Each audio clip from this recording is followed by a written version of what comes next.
Hello and welcome back to the another video of के मिलिस YouTube channel. और आज की इस वीडियो में हम बात करेंगे पुर्तगाल के बारे में। पुर्तगाल कंट्री बहुत ही ज़्यादा फेमस है for the residency.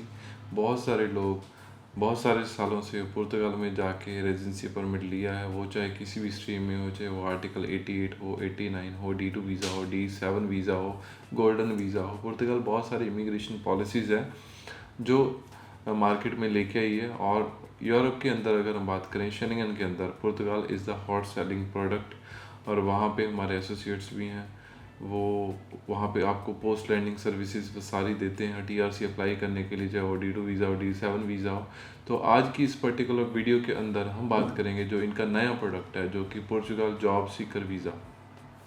Job seeker visa जैसे इसका नेम इंडिकेट करता है कि आप वहाँ पे जा सकते हो अपनी जॉब को हंट करने के लिए। अगर आप एज ए एम्प्लॉय वहाँ पे जाना चाहते हो और आपकी जॉब इन डिमांड के अंदर है पुर्तगाल के अंदर, तो आप एलिजिबल हो इस वीज़ा को अप्लाई करने के लिए। इस वीडियो में हम डिटेल में बात करेंगे कि इस वीज़ा को अप्लाई करने के लिए कौन कौन से डॉक्यूमेंट चाहिए, इसका प्रोसेस क्या है, कितना कॉस्ट आएगा, कितना टाइम लगेगा, और who is eligible to apply this visa. तो इस वीडियो को लास्ट तक देखें ताकि आपको इसका पूरा इन्फॉर्मेशन प्रॉपर तरीके से पता चल जाए। और अगर आप भी एलिजिबल हो, आप ये वीज़ा अप्लाई करना चाहते हो, तो आप ये कर सकते हो।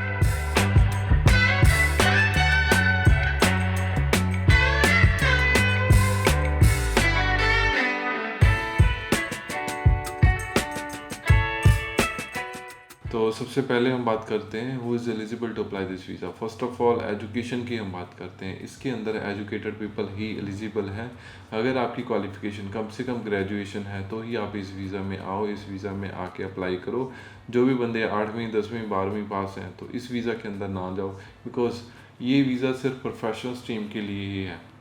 अगर आप ऑर्डिनरी स्ट्रीम में जाओगे, जैसे helper, cleaner, welder, plumber, electrician, ऐसा नॉर्मली जो भी आपकी हेल्पर कैटेगरी के अंदर, ड्राइवर प्रोफेशन के अंदर जिसमें ज़्यादा एजुकेशन क्वालिफिकेशन नहीं चाहिए, वो प्रोफेशन इन जॉब सीकर के अंदर एलिजिबल नहीं है, एप्लीकेबल नहीं है। तो वो वाले बंदे जिनकी क्वालिफिकेशन है जो वो बिलो ग्रेजुएशन लेवल है कम से कम, वो इस कैटेगरी के अंदर नहीं है, फॉल नहीं करते हैं।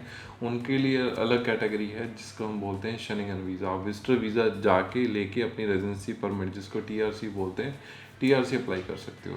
लेकिन जॉब सीकर वीज़ा सिर्फ ग्रेजुएशन वालों के लिए, या अबव दैट क्वालिफिकेशन, ग्रेजुएशन है, मास्टर ग्रेजुएशन है, PhD है, डॉक्टरेट है, या कोई भी आपने डिग्री डिप्लोमा और किया हुआ है इक्विवेलेंट टू द ग्रेजुएशन, तो आप एलिजिबल हो इस वीज़ा को अप्लाई करने के लिए। देन सेकंड वो बंदे आते हैं जिनको एक्सपीरियंस है फॉर द सेम लाइन, या फिर स्किल वर्कर हो गए। Skill worker in the sense कि आपके पास में प्रॉपर एक डिग्री डिप्लोमा भी है और आपके पास में उसका साल 2 साल 3 साल का एक्सपीरियंस भी है। पुर्तगाल ने ये वीज़ा को इंट्रोड्यूस करने का जो मेन बिहाइंड दिस रीज़न है वो ये है कि उनको एक स्किल लेबर की डिमांड है, जो उनका वॉक इन में फुल नहीं हो रहा। वॉक इन क्लाइंट जो भी यहाँ से मोस्टली या कहीं से भी इंडिया से पाकिस्तान से जा रहा है, वो सिर्फ C कैटेगरी का है, जो लो ग्रेड प्रोफेशन होते हैं, जैसे हेल्पर हो गया, जिनको कोई स्किल नहीं है। तो बहुत सारे वहाँ पे ऐसे प्रोफेशनल बंदे चाहिए जो इन डिमांड में है। तो वो लेबर को, शॉर्टेज को इन्होंने कंप्लीट करने के लिए ये जॉब सीकर वीज़ा है जो पर्टिकुलर मार्केट में लेके आए हैं। बहुत सारे ऐसे मेडिकल रिलेटेड फील्ड्स हैं जो उनके वहाँ पे बहुत सारी रिक्वायरमेंट है, जैसे नर्सेज हो गई, डॉक्टर हो गए, बहुत सारे तरह के।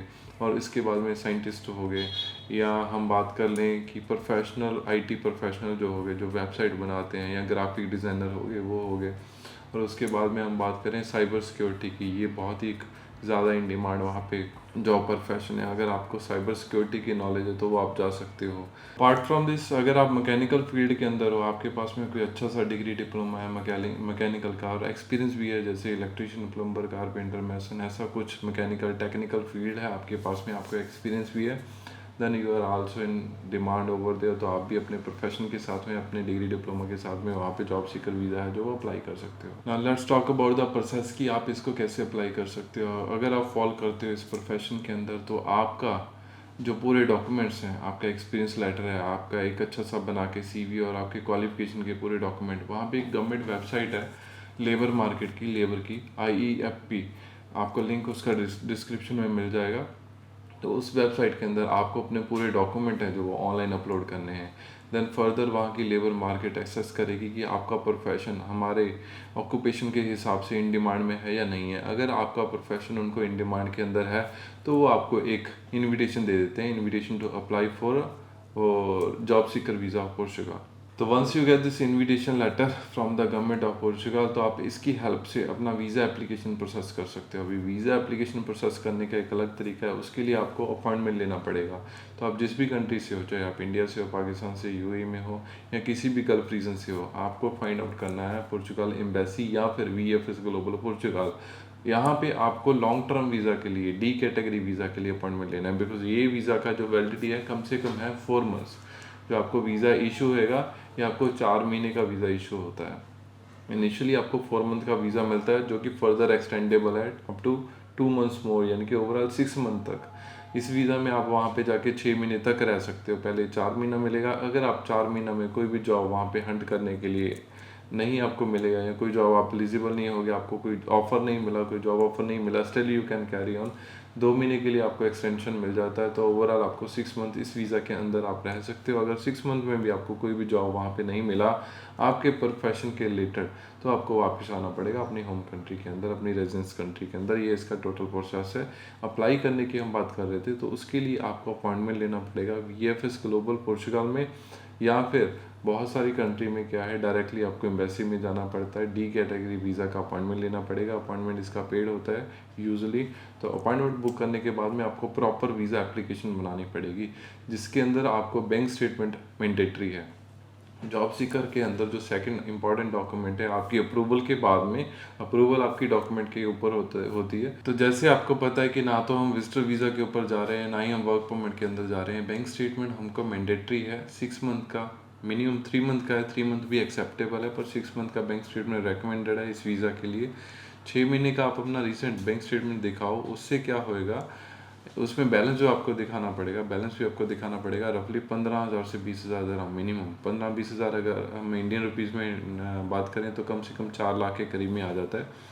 तो 4 लाख इंडियन रुपीज़ मिनिमम आपको दिखाना है, बिकॉज आप उधर लॉन्ग ड्यूरेशन के लिए रह रहे हो, आप उधर 4 महीने मिनिमम रह रहे हो। तो 4 महीने से 6 महीने ये वीज़ा आप अवेल कर सकते हो, लेकिन आपको इस 4-6 महीने का एक्सपेंसेस भी दिखाना है कि आप उधर जाओगे, रहोगे, खाने का, पीने का, रहने का, इंटरव्यूज़ देने का, ट्रांसपोर्टेशन का, ये सारी चीज़ों के आपके पास में अप्रोप्रिएट एक्सपेंसेस होने चाहिए।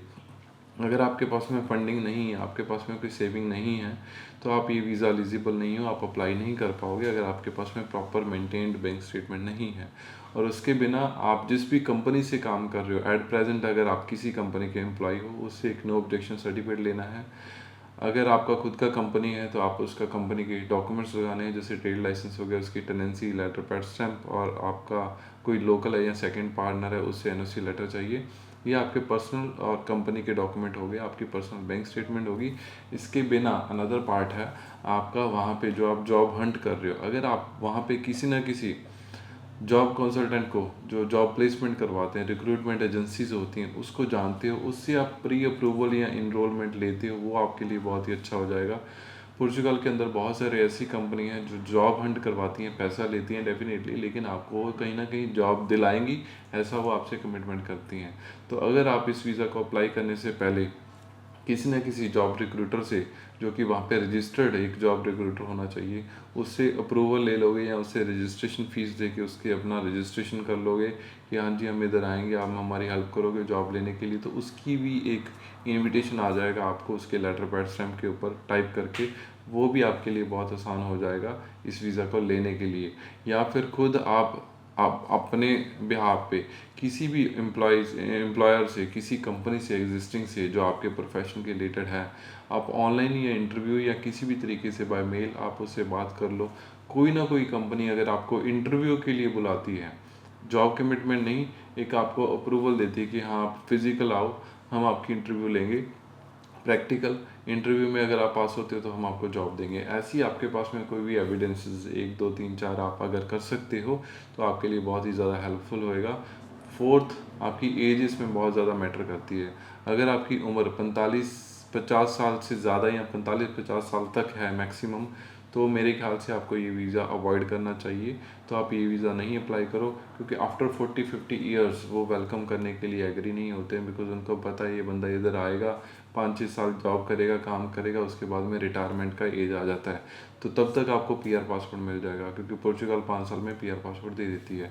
जब उनको पता है कि ये बंदा हमारी कंट्री में सिर्फ 5 साल ही कंट्रीब्यूट करेगा, टैक्स के रिटर्न करेगा, टैक्स पे करेगा 5-6 साल 10 साल, इसके बाद में ये जॉब बिजनेस नहीं करेगा, तो हमको इसको देना पड़ेगा eight return.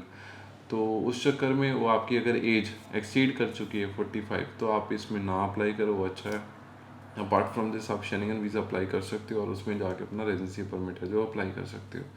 Job seeker visa एक बहुत ही अच्छी एक प्लेटफॉर्म है उन लोगों के लिए जो रियली में इन डिमांड है, उनका वीज़ा सक्सेस होने के लिए चांस है। प्रॉब्लम इसमें वही है कि आपको प्रॉपर एक फंडिंग दिखाना पड़ेगा, प्लस आपको पहले प्री अप्रूवल लेना पड़ेगा, देन आपको प्रॉपर बैंक स्टेटमेंट दिखा के अच्छी सी फाइल बनाना पड़ेगा। अनदर जो इसमें प्रॉब्लम है अपॉइंटमेंट्स का। पुर्तगाल ऐसा कंट्री है जिसका अपॉइंटमेंट स्लॉट्स ऑलरेडी बुक रहता है, तो आपको 2 महीना 3 महीना 1.5 महीना 2.5 महीना आराम से वेट करना पड़ेगा मेरे ख्याल से अपॉइंटमेंट। चाहे आप इंडिया की बात कर लो, यूएई की बात कर लो, या किसी भी गल्फ कंट्री की, पुर्तगाल के अंदर डी कैटेगरी वीज़ा का अपॉइंटमेंट जल्दी नहीं मिलता है, ऑलरेडी बुक रहता है 2-3 महीने एडवांस में। तो ये है इसमें प्रॉब्लम, ड्रॉबैक्स और इसके बेनिफिट।